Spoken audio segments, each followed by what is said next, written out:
Hello everyone, my self Vinay Singh. आज क्वाड्रेशन compound का हम लोग एक बेहतरीन लेक्चर डिस्कस करने जा रहे हैं, यानी कि जो हमारे पार्ट 1 पार्ट 2 है उसी के बाद का ये टॉपिक कंटिन्यू करने जा रहे हैं।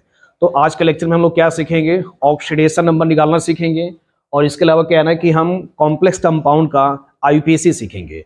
कॉम्प्लेक्स कंपाउंड का आईयूपीएसी का मतलब ये है कि जैसे हमारे पास ऐसे मॉलिक्यूल दिए जाएंगे, K4 FeCN6 दिया जाएगा, ओके। तो हमें क्या है कि इसका नेमिंग कैसे करेंगे। वैसे इसका नाम दिया जाता है पोटेशियम फेरोसाइनाइड, तो ये क्या ना कॉमन नेम है, बट इसका एक्चुअल आईयूपीएसी में नेम कैसे लिखा जाएगा, तो हम क्या ना कि इसको दो केस में स्टडी करेंगे। तो ऑल्दो क्या है कि इसको हम लोग 3 केस में हमारे सिलेबस में सेपरेट किया गया है, लेकिन हम लोग क्या है कि इसको 2 केस में इसको स्टडी करेंगे, समझो। तो देखो मैंने इसमें क्या ना कि सारे रूल को पहले से मेंशन कर दिया है, ताकि हम लोग क्या ना कि इस पर डायरेक्ट प्रॉब्लम प्रैक्टिस करेंगे, ओके। तो देखो ऐसे कॉम्प्लेक्स कंपाउंड का नेमिंग करने के लिए हम केस वाइज स्टडी करेंगे।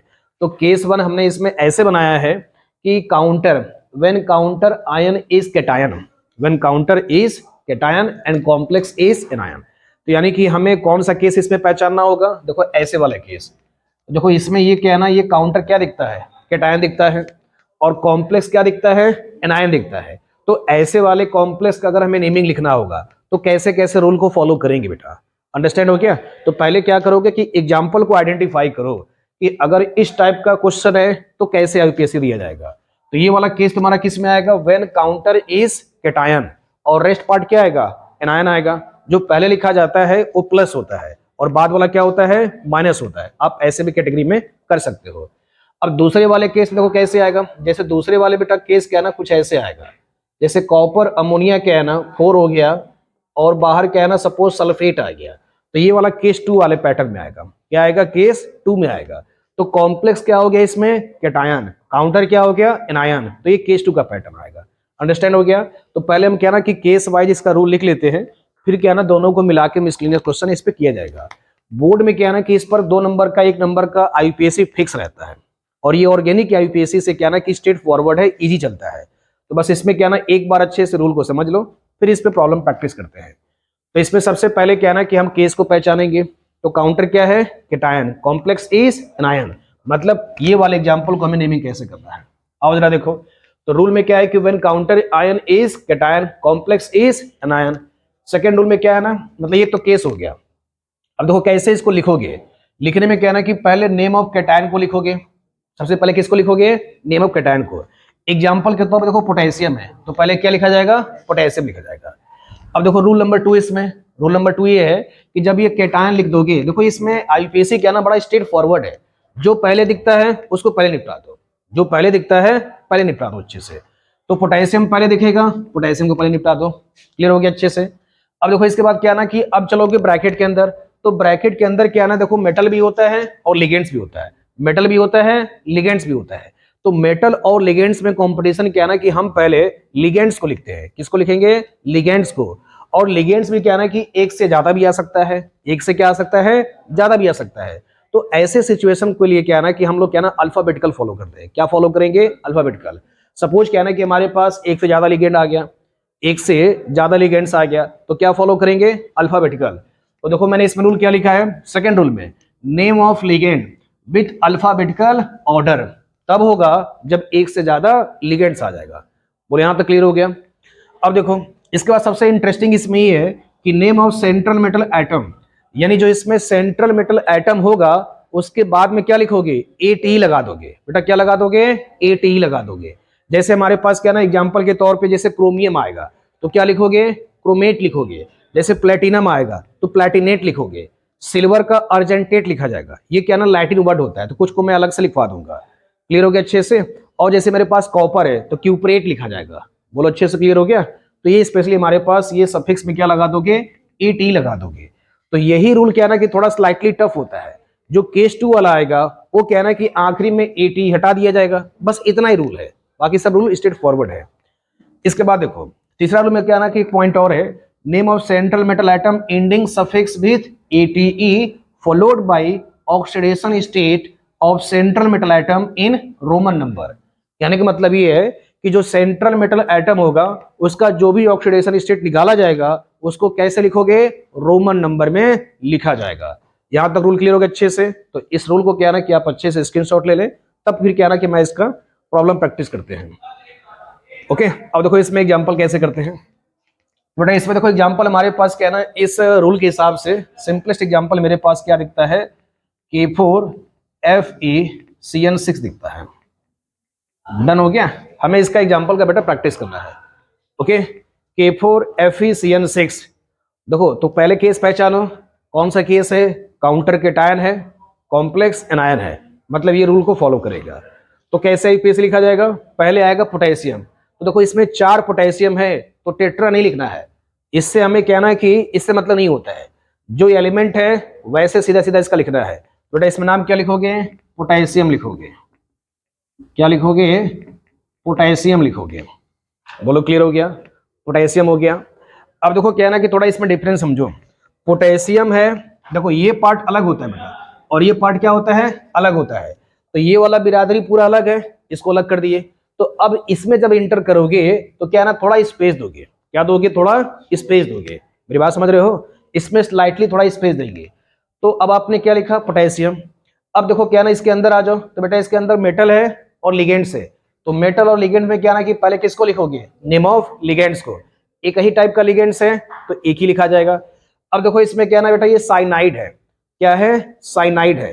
तो इसमें क्या ना कि एक रूल थोड़ा और अच्छे से नोटिस कर लिया जाए, जितने भी निगेटिव लिगेंड्स होते हैं, जितने भी निगेटिव लिगेंड्स होते हैं, उनके समझो क्या ना कि आखिरी वाले लेटर में ई को रिप्लेस करके ओ में तब्दील कर दिया जाएगा। तो जैसे ये क्या ना देखो साइनाइड है, तो साइनाइड की जगह पे क्या लिखोगे, साइनिडो लिखोगे। क्या लिखोगे, साइनिडो लिखोगे। ओके, तो पोटेशियम हो गया। अब देखो इसमें कितने साइनाइड हैं, 6 साइनाइड है। तो बेटा क्या लिखोगे, इसको हेक्सा लिखोगे, हेक्सा साइनिडो। ठीक है। अब देखो इसमें स्पेशली क्या है ना कि आप साइनाइड लिखते तो साइनाइड में क्या लिखते, आईडी लिखते।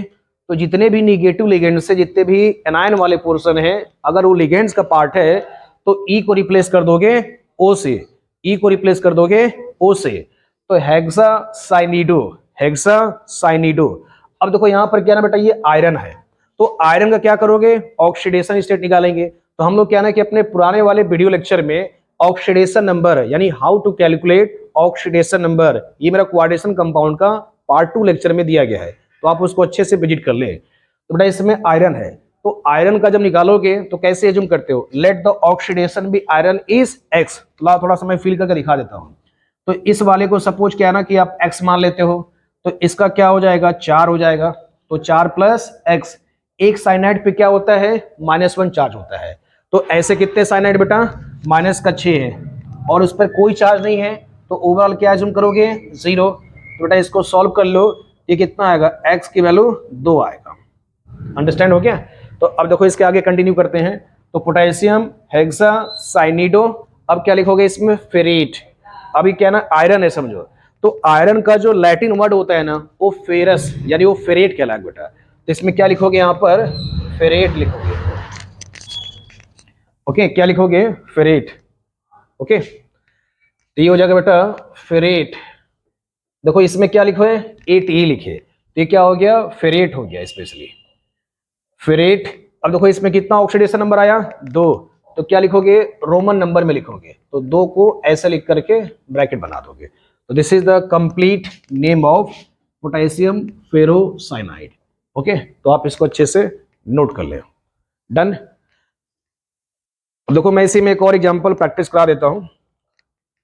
एक और एग्जांपल देखो, आ जाओ। K2 है, प्लेटिनम है, और ये Cl का 6 है बेटा। ठीक है ना, देखो मुझे इसको करना है, K2PtCl6, K2PtCl6। तो इसमें देखो क्या ना कि मेरे को इसमें फोकस करो बेटा। इसमें देखो K2 है, तो K2 है तो इसमें क्या लिखोगे, पोटेशियम लिखोगे। डन। क्या लिखोगे बेटा, पोटेशियम। फिर क्या है ना, देखो इसमें आगे क्लोराइड में, तो क्या लिखोगे, हेक्सा क्लोराइडो, हेक्सा क्लोराइडो। ठीक है। अब आगे क्या लिखोगे, प्लैटिनेट। क्या लिखोगे, प्लैटिनेट। तो आओ चलो मेरे साथ साथ कर लो इसको। तो बेटा इसमें क्या लिखोगे, पोटेशियम। क्या लिखोगे, पोटेशियम। थोड़ा स्पेस दोगे, मतलब ज्यादा स्पेस नहीं देना, इतना का मतलब ये नहीं कि आप ह्यूज स्पेस दे दो। ठीक है। तो पोटेशियम, आगे क्या लिखोगे बेटा, हेक्सा क्लोराइडो। तो देखो जनरली क्या है ना क्लोराइड लिखोगे, लेकिन क्या है ना एनायन का पार्ट है, तो क्या हो जाएगा इसमें हेक्साक्लोराइडो, तो ई को रिप्लेस कर दोगे ओ से, तो बच्चे इसमें क्या हो जाएगा हेक्साक्लोराइडो, हेक्साक्लोराइडो। आगे बोलो प्लेटिनेट, प्लेटी, अब इसमें भी देखो क्या आ गया एटी आ गया ना, तो क्या आ गया प्लेटिनेट। अब देखो जरा इसका ऑक्सीडेशन नंबर निकालो बच्चे, तो इस वाले में देखो कितना मिलेगा 2 मिलेगा, प्लेटिनम का क्या हो जाएगा एक्स हो जाएगा। एक क्लोरीन कितना चार्ज देता है -1 देता है, तो ऐसे कितने क्लोरीन है 6, तो माइनस का 6 हो जाएगा। इसको बेटा सॉल्व करोगे ये आ गया एक्स की वैल्यू 4 आएगा। अंडरस्टैंड हो गया। देखो 2 में से 6 जाएगा तो -4 आएगा, उधर ट्रांसफर करोगे तो प्लस का 4 हो जाएगा, तो प्लस का 4 ये शो करेगा। तो इसमें क्या ऐड कर दोगे बेटा, इसमें ऐड कर दोगे रोमन नंबर में 4 लिखना है, किसमें लिखना है रोमन नंबर में 4 लिखना है। तो फिर से एक बार इसको रिकैप कर लो अच्छे से, पोटेशियम हेक्साक्लोराइडो प्लैटिनेट 4। अंडरस्टैंड हो गया। तो देखो ये इस कॉम्प्लेक्स का यूपीएससी ऐसे चलता है, तब तक आप इसको नोट कर ले, इसमें हम लोग और प्रॉब्लम प्रैक्टिस करते हैं। ओके ओके, तो बेटा इसमें देखो क्या ना कि हम लोग एसीआई यूपीएससी का केस 2 डिस्कस कर लेते हैं, तो केस 2 या इसी को केस 3 भी हम लोग ऐड कर लेते हैं। तो स्पेशली क्या है ना कि देखो केस 2 और केस 3 जो है ना इन दोनों को मिला के एक साथ कर लिया जाए, क्योंकि दोनों का रूल क्या है ना एक जैसा ही फॉलो होता है। तो केस 2 में क्या पैटर्न है कि when counter ion is an ion, उस वाले केस में क्या था काउंटर जो था कैटायन था समझो, इस वाले में क्या हो जाएगा एनायन, और कॉम्प्लेक्स क्या हो जाएगा कैटायन हो जाएगा। इसी के आगे क्या ना कि और कर लो, इसी में और कर लो, सपोज तुम्हारे पास क्या ना न्यूट्रल कॉम्प्लेक्स भी आ गया, ठीक है ना, और कर लो आप इसी में, या फिर न्यूट्रल कॉम्प्लेक्स आ गया है, तो न्यूट्रल कॉम्प्लेक्स को भी इसी रूल से फॉलो किया जाएगा। ठीक है, when counter ion is an ion and complex is cation, और में क्या लिख सकते हो या एंड कर सकते हो न्यूट्रल कॉम्प्लेक्स हो गया, जैसे न्यूट्रल कॉम्प्लेक्स वाले ऐसे पैटर्न FeCO5 समझो, ये वाले एग्जांपल, क्योंकि इस पर क्या है ना कि कोई एनायन और कोई कैटायन नहीं होता है, तो ये वाले भी प्रॉब्लम प्रैक्टिस इसी रूल से डिस्कस किया जाएगा। डन हो गया। अब जरा देखो तो रूल इसमें क्या कहता है, जैसे देखो तुम्हारे ये वाले एग्जांपल आएंगे, तो इस वाले में अगर फॉलो करोगे तो इस बार क्या है ना कि ये पहले दिखता है, मतलब कॉम्प्लेक्स पहले दिखता है, तो इस पे चार्ज क्या आएगा कॉम्प्लेक्स इज कैटायन, और ये बाद वाला एनायन है समझो। तो रूल देखो स्ट्रेट फॉरवर्ड है, जो पहले दिखेगा उसको पहले लिखोगे।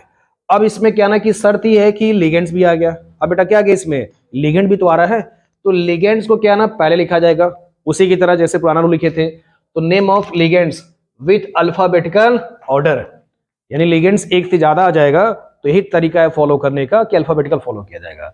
यहां तक क्लियर हो गया। फिर इसके बाद दूसरा क्या देखो, इसमें स्पेसिफिक पॉइंट ये है कि name of central metal item written as usually, मतलब बेटा इसमें ये है कि जैसे अगर आयरन है तो क्या लिखोगे आयरन लिखोगे, कॉपर है तो क्या लिखोगे कॉपर लिखोगे, प्लैटिनम है तो प्लैटिनम लिखोगे। पहले वाले केस में क्या लिखते थे प्लैटिनेट लिखते थे, तो देखो बस यही डिफरेंस है, यानी पहले वाले केस में और दूसरे वाले केस में बस इतना ही अंतर है कि उसमें मेटल को लिखा जाएगा ATE के फॉर्म में, और इसमें मेटल को लिखा जाएगा यानी कि एज यूजुअल लिखा जाएगा। अब देखो वही तरीका, followed by oxidation state of central metal item in Roman number, यानी जो भी तुम्हारे सेंट्रल मेटल होंगे उसका ऑक्सीडेशन नंबर निकालोगे और जो भी लिखोगे रोमन नंबर भी लिखोगे। अंडरस्टैंड हो गया। अब देखो अब क्या बच जाएगा आखिरी में एनायन बच जाएगा, तो अगर जैसा एनायन होगा तो बेटा एनायन को कैसे लिखोगे एनायन की तरह लिखोगे, अगर सल्फेट है तो सल्फेट, क्लोराइड है तो क्लोराइड, ब्रोमाइड है तो ब्रोमाइड। अंडरस्टैंड हो गया। अब देखो इसमें देखो मैंने इसमें पहले एग्जांपल ये ऐड कर दिया है, अब देखो प्रॉब्लम से समझते हैं, मतलब कैसे इसको प्रॉब्लम से कैसे लिखा जाएगा। तो बेटा देखो इसको पहले पहचानो, ये प्लस हो गया तो कॉम्प्लेक्स क्या है कैटायन, ये क्या है एनायन है, तो जो पहले दिखता है उसको पहले इसका पोस्टमार्टम करोगे। तो इस बार देखो कॉपर है अमोनिया है, तो कॉपर क्या होगा मेटल होगा, जो देखो पहले लिखा जाएगा वो मेटल होगा, और जो बाद में होगा उसको क्या बोलोगे लिगेंड्स बोलोगे। एकदम देखो जुगाड़ तरीका है, देसी तरीका है, पहले कोपचे में लिखा गया है तो मेटल है, बाद में है तो लिगेंड्स कहलाएगा। अंडरस्टैंड हो गया। अब जरा देखो इसमें तो अमोनिया बेटा इसमें, तो इसमें स्पेशली क्या ना कि इसमें 4 अमोनिया है, तो क्या लिखोगे टेट्रा अमीन लिखोगे, ठीक है, तो इसमें क्या लिखोगे टेट्रा टेट्रा अमीन लिखोगे। देखो इसमें अमोनिया नहीं लिखा जाता है, इसमें डबल एम स्पेलिंग लिखते हैं, थोड़ा स्पेशल पॉइंट है। अभी मैं तुम लोगों को क्या ना कि थोड़ा ये रूल क्लियर हो जाए, रूल से 4-5 एग्जांपल हो जाए, तो फिर मैं इसी को तुमको जितने स्पेशल टाइप ऑफ लिगेंड्स है इनको अलग से लिखवा देता हूँ। तो टेट्रा अमीन हो गया इसमें। अब देखो क्या लिखोगे, कॉपर आएगा बेटा, क्या लिखोगे, कॉपर लिखोगे। तो अब देखो इसके बाद क्या लिखोगे, कॉपर लिखोगे। तो देखो इनको क्या ना कि एक साथ लिखा जाएगा, ये जितने भी पोर्शन में दिखते हैं इनको एक साथ लिखा जाएगा। तो tetra amine copper, tetra amine copper. अब कॉपर पे निकाल लो ऑक्सीडेशन स्टेट। तो बेटा अमीन यानी अमोनिया, अमोनिया क्या है ना, न्यूट्रल एजेंट है, अमोनिया क्या है, न्यूट्रल एजेंट है। तो इस पर क्या आएगा, चार्ज 0 आएगा। तो 0 इंटू क्या करोगे, 4 करोगे। तो देखो मैं इसको निकाल दिखा देता हूँ। तो x हो गया प्लस 0 इंटू 4 हो गया। देखो सल्फेट पे क्या है ना कि माइनस का 2 चार्ज होता है बेटा, सल्फेट पे क्या होता है, माइनस का 2 चार्ज है। तो अब क्या करोगे, माइनस का 2, इसके ऊपर कोई चार्ज नहीं है तो 0 कर दोगे। तो इधर से मिलेगा 0, -2 उधर जाएगा, प्लस का 2 हो जाएगा। तो बच्चे x की वैल्यू कितना निकल गया, प्लस का 2 आ गया। तो कॉपर पे कितना आएगा ऑक्सीडेशन स्टेट, 2। तो किस में लिखोगे, रोमन नंबर में। किस में लिखोगे, रोमन नंबर में। अब इतने वाले का आपने पोस्टमार्टम कर दिया, मतलब ये वाला फैमिली पूरी तरह से निपट गया। अब क्या है, देखो इसके बाद चलोगे तो बाहर है, बाहर है तो मतलब अलग है, तो सल्फेट है। तो एज यूजुअली क्या लिखोगे, सल्फेट लिखोगे। तो बेटा इसमें स्पेस देख लिखना। तो आप क्या लिखोगे, मेरे पास नीचे मैं लिख देता हूं। तो दिस इज द सल्फेट, क्या लिखोगे, सल्फेट। तो this is the name of this complex compound. Clear हो गया अच्छे से। अब देखो मैंने तुमको इसमें एक और मेंशन किया है, न्यूट्रल कॉम्प्लेक्स कंपाउंड भी तो है। अब जरा इसको देखते हैं, FeCO5 है। तो इसको पहले आप यहाँ तक स्क्रीनशॉट ले ले अच्छे से। इसमें किसी को डाउट यहाँ तक नहीं, डाउट है ना, तो आगे बढ़ा जाए। देखो इसमें फंडा ये है कि आप पहले केस को पहचानो। मैं फिर से एक बार समरी दे देता हूँ। तो बेटा समरी ये है कि यदि आपने कॉम्प्लेक्स को पहचाना सीख गए, कॉम्प्लेक्स को पहचाना आपने सीख गए कि कौन से केस का कॉम्प्लेक्स है, ओके, कौन से कॉम्प्लेक्स का केस है, तो क्वेश्चन आसानी से डील कर ले जाओगे। देखो पहले वाला जो केस है वही सबसे ज्यादा इंपॉर्टेंट है, उसी से पेपर में क्या ना कि ज्यादा फ्रिक्वेंटली प्रश्न बनता है। तो पहले वाले केस में अगर काउंटर कैटायन है समझो, मतलब पहले अगर कोई मेटल पहले दिया गया है तो कैटायन काम करेगा, बाद वाला एनायन का काम करेगा। तो उसी वाले केस में जो सेंट्रल मेटल एटम होगा उसके में क्या लिखोगे, सफिक्स में AT लिखोगे, इतना ही डिफरेंस है। और इस वाले में क्या लिखोगे, एज यूजुअली लिखोगे। भाई फंडा सिंपल ही तो है। तो पहले वाले में ATE और बाद वाले में एज यूजुअली, और बाकी सारे रूल एज प्रीवियस है, मतलब एज स्ट्रेट फॉरवर्ड है। अंडरस्टैंड हो गया। देखो इसको करते हैं, तो FeCO5 है। तो अब बेटा इसको करते हैं, FeCO5 है। तो जरा पहचानो इसमें FeCO5 है। तो देखो ये न्यूट्रल कॉम्प्लेक्स बोला जाएगा, क्या बोला जाएगा, न्यूट्रल कॉम्प्लेक्स बोला जाएगा। अब देखो इसमें CO का मतलब कोबाल्ट नहीं है। अब CO का मतलब इसमें कोबाल्ट नहीं है, क्योंकि आप क्या है ना, देखो एक ही मॉलिक्यूल्स में दो दो मेटल कैसे जुड़ सकते हैं भाई, दो दो मेटल का बॉन्डिंग नहीं हो सकता, मेटल और मेटल के बीच में बॉन्डिंग नहीं होता है। तो देखो जो ये पहले है तो मेटल है, तो बाद वाला मेटल नहीं हो सकता। ऐसा एक और मॉलिक्यूल होता है जिसका नाम है कार्बन मोनोऑक्साइड। बेटा नाम क्या है, कार्बन मोनोऑक्साइड। तो CO यहाँ पर क्या काम करेगा, लिगेंड्स का काम करेगा। क्या काम करेगा, लिगेंड्स का, जिसका नाम है कार्बन मोनोऑक्साइड। अब इसको कार्बन मोनोऑक्साइड नहीं लिखोगे, क्या लिखोगे, कार्बोनिल लिखा जाएगा। तो बेटा इसका नाम लिखा जाएगा पेंटा कार्बोनिल, पेंटा कार्बोनिल लिख लो अच्छे से। तो बेटा इसमें क्या लिखोगे, पेंटा, 5 है ना, तो क्या लिखोगे, पेंटा कार्बोनिल, पेंटा कार्बोनिल, पेंटा कार्बोनिल। अब इसके बाद देखो क्या है ना, ये आयरन है, तो इसमें फेरेट नहीं लिखा जाएगा क्योंकि यही रूल फॉलो करेगा। तो आयरन को आयरन की तरह ही लिखोगे। तो क्या लिखोगे, आयरन। अब इस पर ऑक्सीडेशन स्टेट क्या आएगा, 0 आएगा, क्योंकि CO जो होता है न्यूट्रल लिगेंड्स है। तो बेटा इसमें क्या आएगा, आयरन 0, बस इतना ही IPSC है। अब 0 का रोमन नंबर 0 ही तो लिखा जाएगा, 0 का रोमन नंबर 0 ही तो होगा। इसमें 0 को ऐसे लिखा जाएगा। तो बेटा इसमें 0 को आप ऐसे लिखा दोगे, ठीक है ना, क्योंकि ऑक्सीडेशन नंबर अगर 0 आया है तो 0 तो दिखाएंगे, जब 1 आएगा तो 1 दिखाएंगे, 2 आएगा तो 2 दिखाएंगे।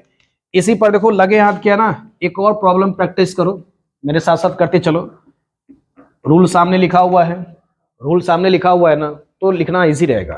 देखो जैसे दिया गया है NiCO4 दिया गया बच्चा ये मेरे पास एग्जांपल दिया गया है, तो क्या लिखोगे इसमें, टेट्रा कार्बोनिल, 4 के लिए क्या यूज करेंगे, टेट्रा कार्बोनिल। आगे क्या लिखोगे, निकल 0, टेट्रा कार्बोनिल निकल 0। बोलो क्लियर हो गया अच्छे से। तो बेटा इसी में एक और एग्जांपल कर लिया जाए। देखो एक और एग्जांपल मैं कराता हूं, जैसे ये एग्जांपल है क्रोमियम, देखो H2O देखो, ठीक है, H2O का थ्राइस कर दो, अंडरस्टैंड हो गया, H2O का थ्राइस कर दो, और इसमें जो है ना एक अमोनिया कर देते हैं, ठीक है। क्रोमियम कर लो H2O का, या मैं इसमें और जोड़ दो, चलो इसको आप आगे अमोनिया कर लो, ठीक है। अमोनिया का बेटा इसमें क्या कर दो, अमोनिया का इसमें चलो ट्वाइस कर दो। एक और एग्जांपल लेते हैं, Cl ले लो, ठीक, ये थोड़ा बेहतरीन एग्जांपल दिख रहा है। और क्या है ना, एक सल्फेट इधर ले लो, और अच्छा एग्जांपल देखो दिख गया। ऐसे वाले एग्जांपल देखो क्या ना, ये प्रैक्टिस करना है। Chromium H2O thrice, ammonia twice, ClSO4, समझ में आया। देखो इसमें क्या ना कि ठीक ठाक, देखो ये अच्छा एग्जांपल दिख रहा है। तो देखो इसको कैसे करोगे, तब तक मैं ऊपर वाले को मिटा देता हूं। देखो मुझे इसको लिखना है यूपीएससी, तो इस बार देखो क्या ना कि थोड़ा कॉम्प्लेक्स टाइप का एग्जांपल है, कैसे फॉलो करोगे देखो इसको। तो देखो रूल वही है बेटा, इसमें H2O 3 है, अमोनिया 2 है, Cl है, SO4 है। तो पहला काम ये है कि ऑक्सीडेशन नंबर निकालो, क्रोमियम पे कितना आएगा, वैसे 3 आएगा, चेक कर लो। पानी क्या होता है, 0 होता है, अमोनिया भी क्या है, 0 है, क्लोराइड कितना, -1, सल्फेट कितना, -2 देता है।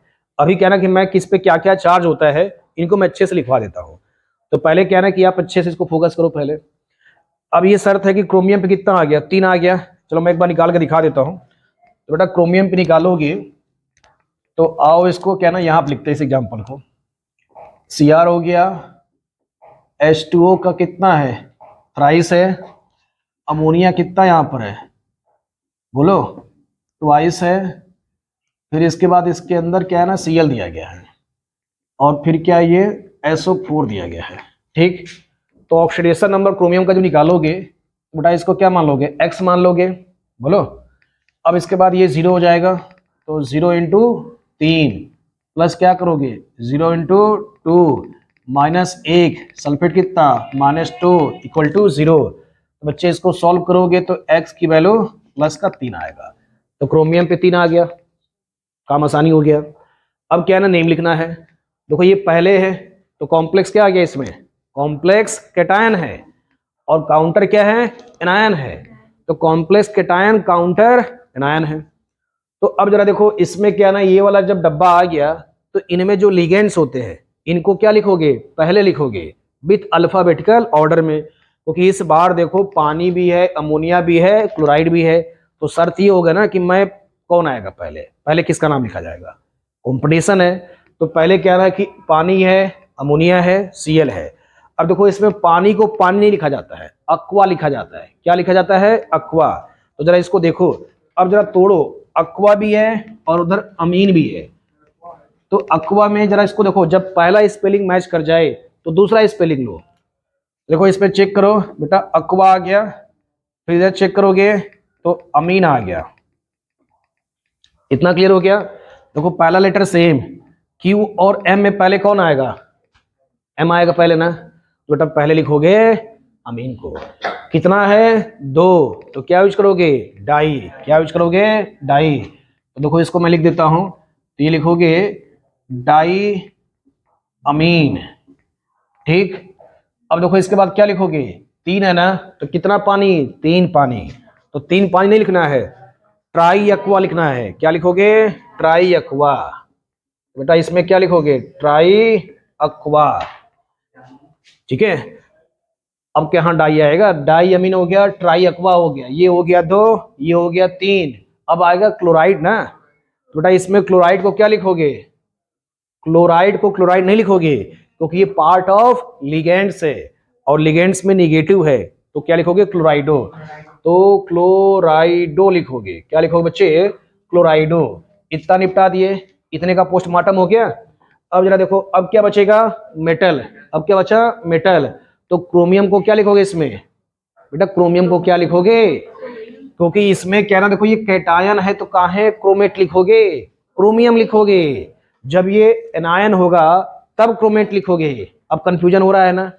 क्योंकि क्या है ना कि जब पेपर में, अभी तो आपने स्ट्रेट फॉरवर्ड पढ़ा, और पेपर में आपका हितैषी थोड़ी ना है, आपको क्या ना क्वेश्चन मिला के देता है। तो इतना प्रैक्टिस कर लोगे कि याद हो जाए अच्छे से। रूल क्या है ना कि अपने आप याद हो जाएगा प्रैक्टिस करोगे तो डाइअमीन टेट्रा ट्राई एक्वा क्लोराइडो, क्या लिखोगे आगे? क्रोमियम। क्या लिखोगे? क्रोमियम। बट आगे लिखोगे इसमें क्रोमियम। अब देखो आगे बेटा इसमें क्या आएगा? सल्फेट आएगा। आगे क्या आएगा इसमें? सल्फेट। थोड़ा स्पेस देख लिखना। तो क्रोमियम के बाद पहले लिख लो ऑक्सीडेशन स्टेट ना। तो कितना ऑक्सीडेशन स्टेट है? 3 ना। किसमें लिखोगे? रोमन नंबर में। किसमें लिखोगे? रोमन नंबर में। डब्बा बंद कर दोगे। अब क्या लिखोगे आगे? सल्फेट। थोड़ा स्पेस दे करके क्या लिखोगे? सल्फेट। तो बेटा ये प्रॉब्लम आपका, बोलो यहां तक क्लियर हो क्या? गुड, ये एग्जांपल अच्छा था। इसी पर देखो क्या ना कि तुम लोगों ने एक ऑर्गेनिक कंपाउंड्स में एक पढ़ा है, टॉलेंस रिजेट पढ़ा है ना, टॉलेंस रिजेट। तो उसका आईपीएच देखो कैसे करते हैं। तो आओ जरा देखो, एक और इसमें एग्जांपल प्रैक्टिस कर लो। जैसे एजी अमोनिया, क्या होता है इसमें? ट्वाइस, और इसके ऊपर चार्ज होता है +1 होता है। देखो मेरे को इसका लिखना है, आईपीएच से लिखना है। तो देखो ये कहीं है, केटायन है। कॉम्प्लेक्स बच्चे क्या दिखता है इसमें? केटायन दिखता है। कॉम्प्लेक्स क्या दिखता है? केटायन दिखता है। बोलो अंडरस्टैंड हो गया? तो कॉम्प्लेक्स जब केटायन होगा, और तो इसमें पहले क्या लिखोगे? लिगेंड्स को लिखोगे। तो बेटा लिगेंड्स क्या है? अमोनिया है। कितना है? 2। तो डाइअमीन लिखोगे। डाइअमीन। और क्या लिखोगे? सिल्वर। कितना है? फर्स्ट है। तो लिखो ना। तो क्या लिखोगे? डाइअमीन, और ये हो जाएगा सिल्वर फर्स्ट। और जरा देखो क्या बेटा ये है? डाइअमीन सिल्वर, 2 ही तो हैं। सिल्वर है ना, तो सिल्वर को सिल्वर ही लिखोगे। अगर वो वाला केस होता, अगर ये एनायन होता तो क्या लिखते? अर्जेंटेट लिखते। सिल्वर का लैटिन वर्ड में अर्जेंटेट बोला जाता है। सिल्वरेट मत लिख देना, सिल्वरेट गलत हो जाएगा। क्या लिखोगे? अर्जेंटेट लिखोगे। क्लियर हो गया? तो कुछ स्पेशल जो है मैं लिखवा देता हूँ। तो सिल्वर फर्स्ट है। किसी किसी बुक में क्या ना इसको आयन भी देता है, क्योंकि ये प्लस दिखता है ना, तो ये पार्ट ऑफ आयन है, तो इसके आगे आयन भी लिख देता है। बट इतना भी समझो सही है, डाइअमीन सिल्वर फर्स्ट। तो इतना आप स्क्रीनशॉट ले लीजिए।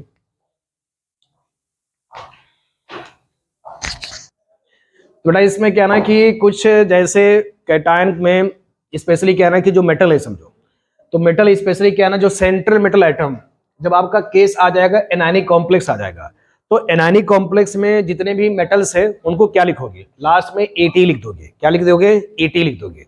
जब आपका कॉम्प्लेक्स क्या हो जाए? एनायन, तो आखिरी में क्या लिखोगे? एटी। लेकिन उसके अलावा भी देखो कुछ डिफरेंट हैं, उन डिफरेंट को आप अलग से याद कर लो। इनको लिया गया लैटिन वर्ड से लिया गया है। कहां से लिया गया है? लैटिन वर्ड में। तो देखो सिल्वर को लैटिन वर्ड में क्या बोलते हैं? अर्जेंटेट बोलते हैं। इसलिए देखो सिल्वर का बेटा सिंबल क्या होता है? एजी होता है। ये आज मालूम चला ना?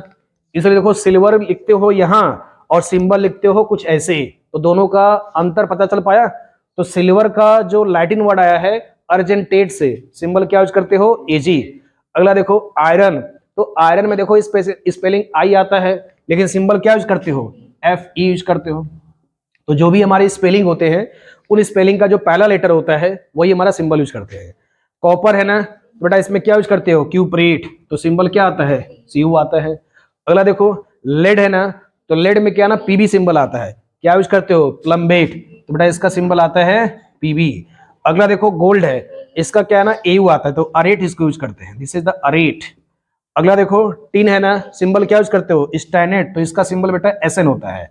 क्या होता है? एसएन। तो these are the special name, Latin word के क्या ना ये स्पेशल नेम है, तो इनको आप अलग से याद कर लें, क्योंकि पेपर में क्या ना जैसे लेड आ गया, तो लेड को क्या लिखोगे? प्लम्बेट लिखोगे। गोल्ड का अरेट, टिन का स्टैनेट, सिल्वर का अर्जेंटेट। देखो इसमें ये सबसे ज्यादा फेमस है, सिल्वर ज्यादा फेमस है, देन कॉपर, देन आयरन। इसको मैं स्टार बना देता हूँ क्योंकि आपके पेपर में ये ज्यादा दिखता है।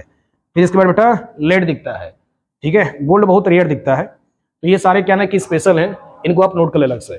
तो बस आज के लिए हम लोग इतना ही करते हैं। अपने अगले वाले वीडियो लेक्चर में लोग क्या सीखेंगे, इस पे PYQ प्रॉब्लम प्रैक्टिस करेंगे, जितने भी हमारे केस इसमें आए हुए हैं। तब तक के लिए आप हमारे चैनल के साथ बने रहें। Okay, thank you.